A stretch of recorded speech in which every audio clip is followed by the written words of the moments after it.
नमस्कार, मैं हूं अपराजिता सिंह। प्यो पटना में आपका स्वागत है। आज 6 सितंबर दिन शनिवार। खबरों की ओर बढ़ने से पहले डालते एक नजर आज की सुर्खियों पर।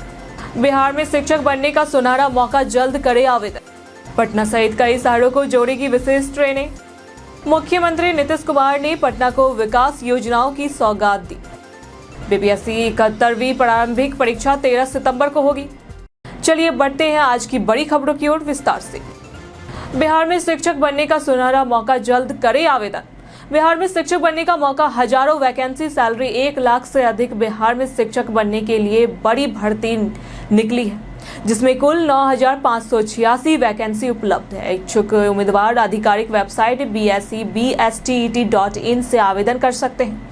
ये नौकरी विभिन्न विभागों में है और उम्मीदवारों को अच्छी सैलरी ऑफर की जा रही है, जो 1 लाख रुपए से ज्यादा हो सकती है। भर्ती में योग्यता, उम्र सीमा और चयन प्रक्रिया जैसी जरूरी जानकारियां शामिल है।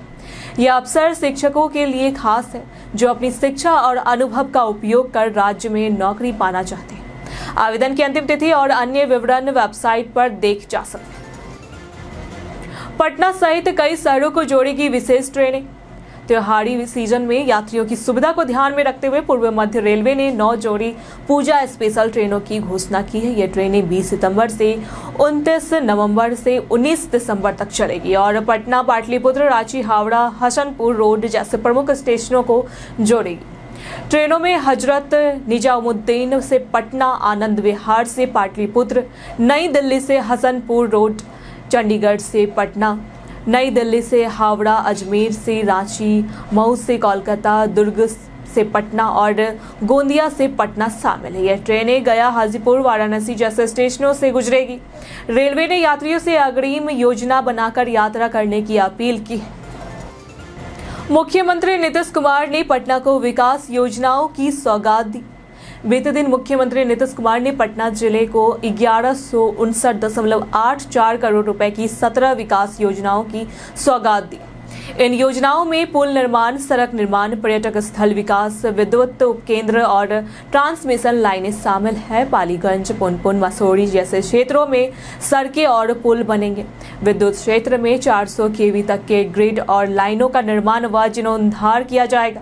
उप मुख्यमंत्री सम्राट चौधरी, विजय कुमार सिन्हा सहित कई मंत्री और जनप्रतिनिधि कार्यक्रम में मौजूद रहे। कार्यक्रम पटना में आयोजित हुआ। बीपीएससी 71वीं प्रारंभिक परीक्षा 13 सितंबर को होगी।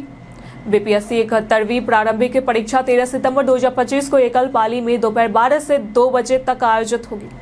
37 जिलों में 912 केंद्र बनाए गए हैं, जिनमें पटना के 70 केंद्र शामिल हैं। 4.7 लाख से अधिक अभ्यर्थी ने 1298 पदों के लिए आवेदन किया है। परीक्षा में 150 प्रश्न होंगे और नकारात्मक अंकल भी होगा। किसी प्रश्न पर आपत्ति हो तो परीक्षार्थी 48 घंटे के अंदर शपथ पत्र व साक्ष्य के साथ आयोग के वेबसाइट पर आपत्ति दर्ज कर सकते हैं। जैमर, सीसीटीवी और बायोमेट्रिक से परीक्षा की निगरानी होगी। महिला रोजगार योजना से बदलेगी बिहार की महिलाएं जिंदगी। बिहार में मुख्यमंत्री महिला रोजगार योजना की शुरुआत 2 से 3 दिनों में होने वाली है। 7 सितंबर से आवेदन प्रक्रिया शुरू होगी और जागरूकता वाहन जिलों में रवाना किए जाएंगे। योजना का लाभ लेने के लिए जीविका सदस्य होना जरूरी है। वर्तमान में ग्रामीणों की 1.4 करोड़ और शहरी महिलाओं की 3.85 लाख सदस्यता है। विभाग का लक्ष्य है कि 15 सितंबर से पहली किस्त के रूप में 10,000 रुपए लाभार्थियों के बैंक खाते में जमा किए जाए। साथ ही 10 सितंबर को सामाजिक सुरक्षा पेंशन का भुगतान भी होगा। राज्य भर में जीविका कर्मियों को योजना की जानकारी देने के लिए निर्देशित किया गया है।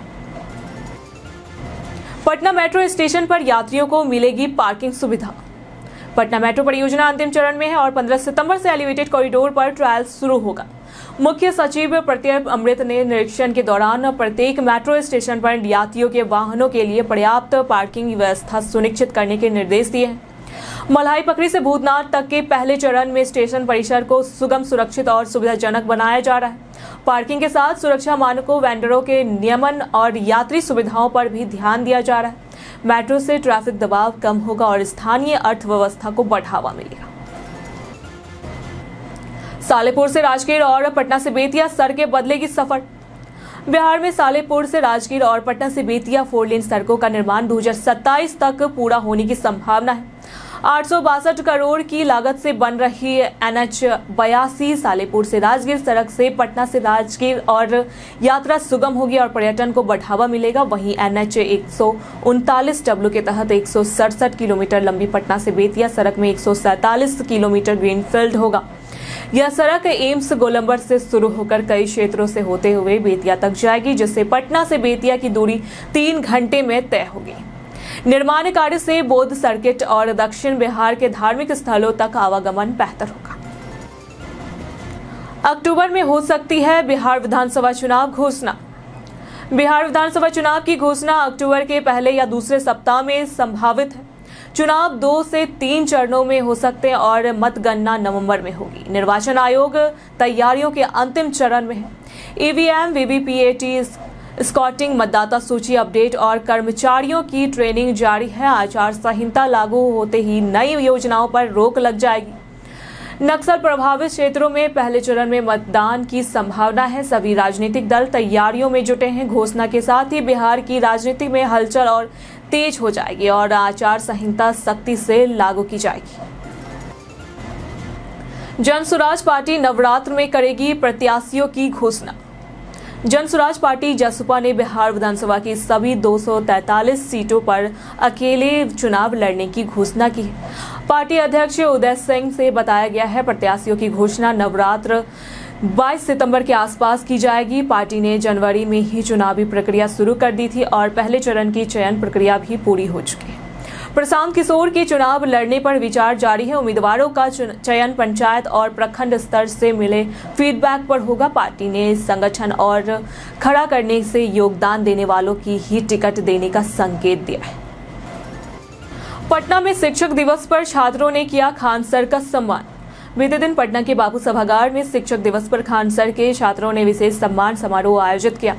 कार्यक्रम सुबह 11 बजे से शुरू हुआ, जिसमें हजारों विद्यार्थी शामिल हुए। छात्रों ने सांस्कृतिक प्रस्तुतियां, भाषणों और अन्य गतिविधियों के खान सर के प्रति आभार जताया। गुरु शिष्य परंपरा को याद करते हुए उनकी शिक्षण शैली और योगदान को सराहा गया। यह आयोजन पटना में शिक्षा के प्रति सम्मान और प्रेरणा का प्रतीक बना, जिसमें छात्रों ने शैक्षणिक उपलब्धियां भी साझा की। हाईकोर्ट ने निचली अदालतों को कानून का सख्त पालन करने कहा। पटना हाईकोर्ट ने निचली अदालतों को आदेश देते समय कानून के दायरे में रहकर न्यायिक प्रक्रियाओं का सख्त पालन करने का निर्देश दिया है। यह आदेश हीरो इकोटेक कंपनी और उसके निदेशक विजय मुंजाल के खिलाफ अवमानना मामले में आया है, जिसे हाईकोर्ट ने रद्द कर दिया। कोर्ट ने कहा कि अवमानना के आरोपों का प्रशिक्षण किए बिना कार्रवाई करना नियमों का उल्लंघन है। निचली अदालत को अब नियमों के अनुसार पुनः मामले का निपटारा करना होगा। इस मामले का ट्रेडमार्क विवाद से संबंध था। राष्ट्रीय लोक अदालत भी 13 सितंबर से पटना में लगनी है। गया जी में डायल 112 का नया सेंटर शुरू होगा। गृह विभाग ने गया जी में डायल 112 के नए कंट्रोल एंड कमांड सेंटर की स्थापना को मंजूरी दी है, जो पटना सेंटर की 20% क्षमता वाली मिरर साइट होगी। इसके लिए 132 पद सृजित किए गए हैं, जिनमें सिपाही, दरोगा, निरीक्षक और डीएसपी शामिल है। कुल 8.06 करोड़ रुपए का वार्षिक खर्च आएगा। यह सेंटर मगध क्षेत्र, जहानाबाद, औरंगाबाद, नवादा, नालंदा आदि में आपात सेवाओं की त्वरित डिलीवरी में मदद करेगा। कॉल रिस्पांस सिपाही और डिस्पैच की जिम्मेदारी दरोगा निभाएंगे। डीएसपी संचालन की मॉनिटरिंग करेंगे। इससे डायल 112 का रिस्पांस टाइम और सुधरेगा। ई रिक्शा और ऑटो चालक कर रहे नियम तोड़। पटना शहर के चौक चौराहों पर ट्रैफिक जाम की समस्या बनी हुई है। एडीजी सुधांशु कुमार के निर्देश के बावजूद ऑटो और ई रिक्शा चालक 50 मीटर आगे पीछे नहीं जाकर सवारियां रोक रहे हैं। Patna junction, boring road, Anisabad जैसे प्रमुख जगहों पर यह नियम पालन नहीं हो रहा। एनएच पर ई रिक्शा प्रतिबंध के बावजूद भी चल रही है। शहर में 18,000 से ज्यादा ई रिक्शा चल रहे हैं, जिनके रूट और स्टैंड अवैध है। ट्रैफिक एसपी अपराजित लोहान के मुताबिक रूट परमिट मिलने के बाद ही परिचालन नियमित होगा। अंतर्राष्ट्रीय उड़ानों को लेकर 4 सदस्यीय कमेटी बनी।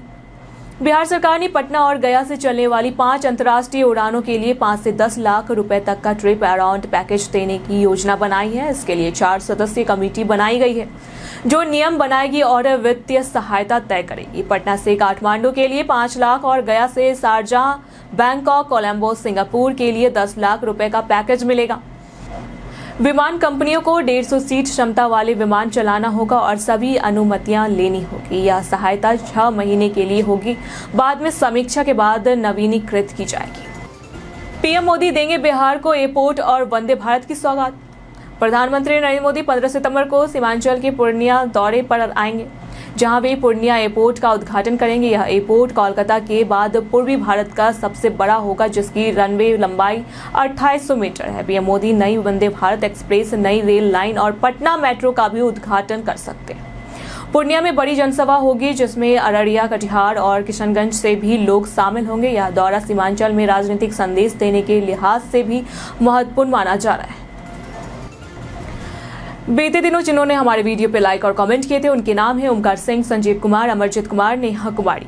इसी के साथ बढ़ते आज के सवाल की ओर। आज का सवाल है, आपके हिसाब से पटना में सबसे ज्यादा किस सुविधा की जरूरत है?